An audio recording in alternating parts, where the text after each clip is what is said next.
आज हम लोगों को 10th क्लास का चैप्टर नंबर विद्युत धारा का चुंबकीय प्रभाव, इसका पोर्शन विद्युत मोटर पढ़ना है।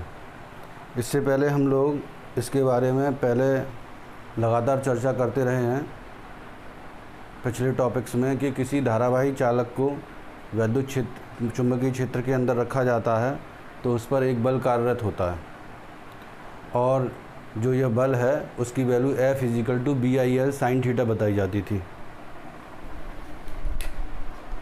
किसी धारावाही चालक पर लगने वाला बल F = BIL sin थीटा। तो हम लोगों ने ये चुंबकीय क्षेत्र वाले टॉपिक में पढ़ा है, किस तरह से डायग्राम बनाया था कि यदि ऐसे कोई एक हॉर्सशू मैग्नेट है इस तरह से, और हॉर्सशू मैग्नेट के बीच में एक तार रख दिया जाए AB, और उसको हमने किससे जोड़ दिया है, सेल से जोड़ दिया है, तो धारा का प्रवाह कहाँ से कहाँ होगा, A से लेके B की तरफ, ये देख रहे हैं आप लोग। और इस वजह से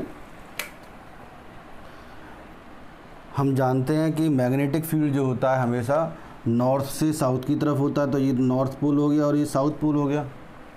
और धारा की दिशा जो है करंट यानी कि A से लेके B की तरफ प्रवाहित हो रहा है। तो यहाँ पर यदि बल की डायरेक्शन निकालनी हो तो उससे पहले भी पढ़ा चुके हैं, और वो टॉपिक था Fleming's left hand rule, Fleming के बाएं हाथ का नियम।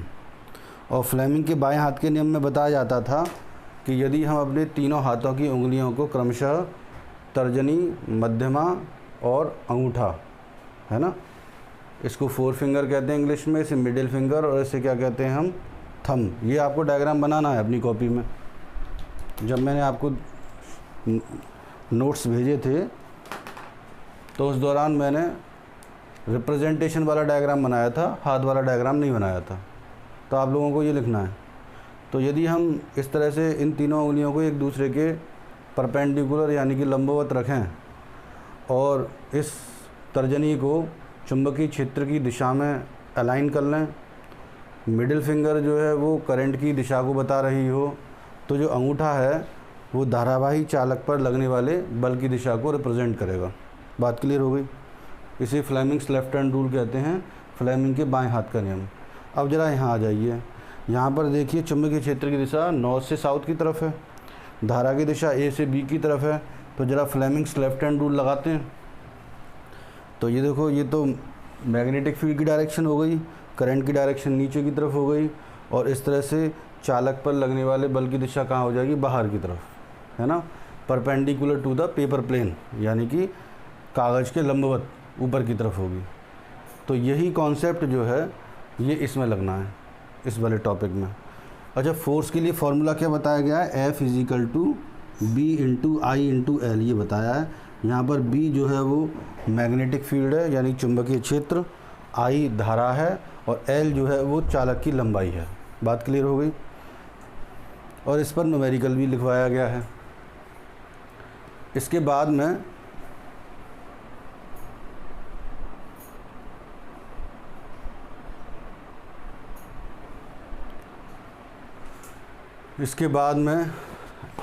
अब इस वाले टॉपिक को हम यहाँ पर अप्लाई करके बताते हैं किस तरह से इलेक्ट्रिकल मोटर यानी विद्युत मोटर प्रयोग में लाई जाती है। तो विद्युत मोटर क्या है, विद्युत मोटर एक ऐसी डिवाइस है या एक ऐसी युक्ति है जो विद्युत ऊर्जा को चुंबक यांत्रिक ऊर्जा में परिवर्तित करती है।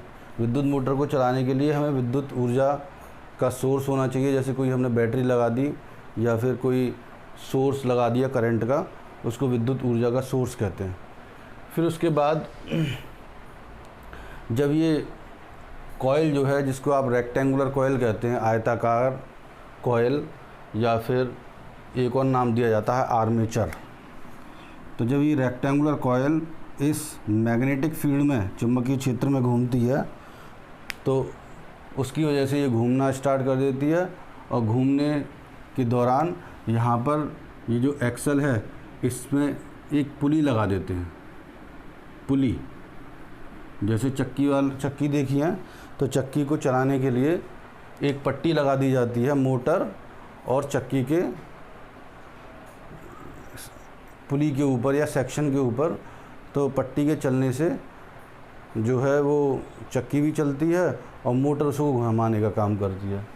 तो ये वही विद्युत मोटर है जो कि हमें विद्युत ऊर्जा को यांत्रिक ऊर्जा में परिवर्तित करके बताती है। अब देखिए यहाँ पर क्या क्या है, इस पर इसका प्रिंसिपल क्या है, यही वाला जो मैंने बताया था कि विद्युत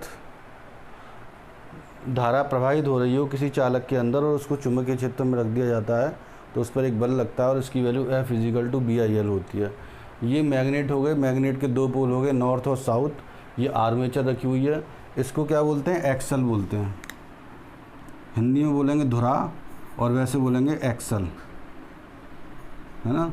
और इनके साथ में ये जो स्लिप रिंग लगी हुई हैं ये कॉपर की बनी हुई हैं, कॉपर की बनी हुई स्लिप रिंग है जो कि इस वाली का जो संबंध है वो इस वाले हिस्से से है और राइट वाली का संबंध राइट वाले हिस्से से है। ये जो ब्रुश हैं वो कार्बन के बने हुए ब्रुश हैं, इनको नाम दिया जाता है B1 और B2। ये कार्बन के बने हुए जो ब्रुश हैं वो कांटेक्ट बनाने का काम करते हैं मोटर और स्लिप रिंग्स के बीच में, है ना।